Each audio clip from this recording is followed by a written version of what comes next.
Welcome back, everybody. This video we're going to be talking about the best techniques to use for solving quadratics. So it comes down to these five. Zero product property, when you have two parts of a quadratic set equal to zero. Quadratic formula can be solved. Use just about any quadratic. You need to figure out A, B, and C first. Completing the square, you can use that when there's an x squared and an x term, and the x squared term is by itself. There's no coefficient with it. Square root property is when you just have an x squared in the problem and no other variable term.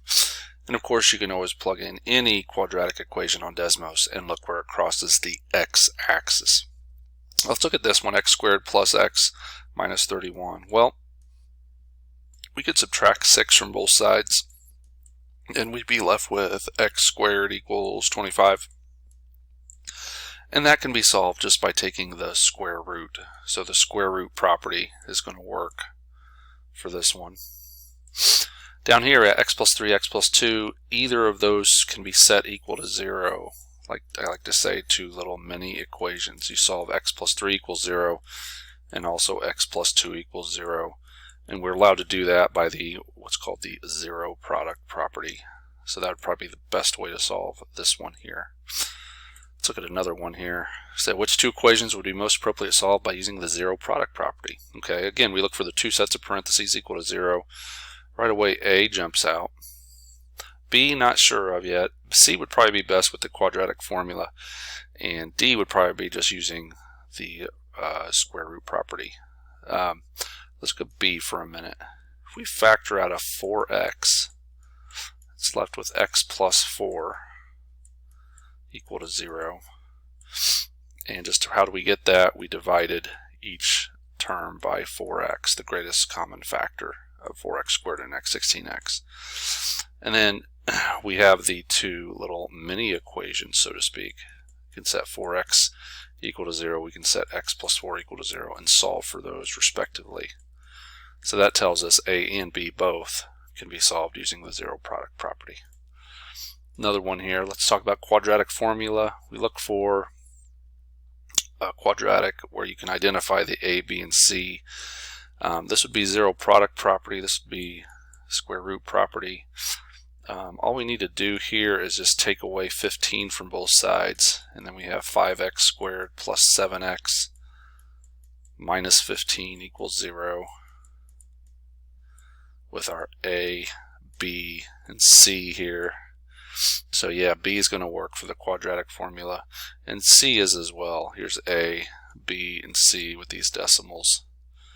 C also works. Quadratic formula would be best used there. Let's try this out, one of these techniques out, and just solve this here. We have 0 equals x squared plus 14x plus 40. Quadratic formula would work. Completing the square would work, given that we don't have a coefficient in front of x squared. But factoring, we may be able to factor it and then use the zero product property. Let's see, is there factors of 40 that add up to 14? And it turns out there are. So we can set up the factoring here, x and x. Factors of 40 that add up to 14 are 4 and 10. 4 times 10 is 40, but 4 plus 10 is 14, so we know this works. So then we can set this up into two equations. X plus 4 can equal 0, and x plus 10 can equal 0 for the zero product property. Solving BVs for x, we would have x be negative 4 and x equals negative 10, and those are our two solutions. If we were to graph the original equation on Desmos, the x-intercepts would be occurring at negative 4 and negative 10. Solve one more, and looking at this one, rounding to the nearest hundredth, solving by the square root property might be best here. Let's rewrite this thing. Let's take away 6 from both sides. 4x squared equals negative 6. Divide by 4, divide by 4. X squared equals, let's say negative 6 divided by 4, negative 1.5. Now, at this point, we would take the square root of both sides, but if you enter that in a calculator, you're going to find that it does not compute. Depending on your calculator and what you use, it may say imaginary, plus or minus square root of a negative. This cannot take the square root of a negative. That's where we get imaginary numbers.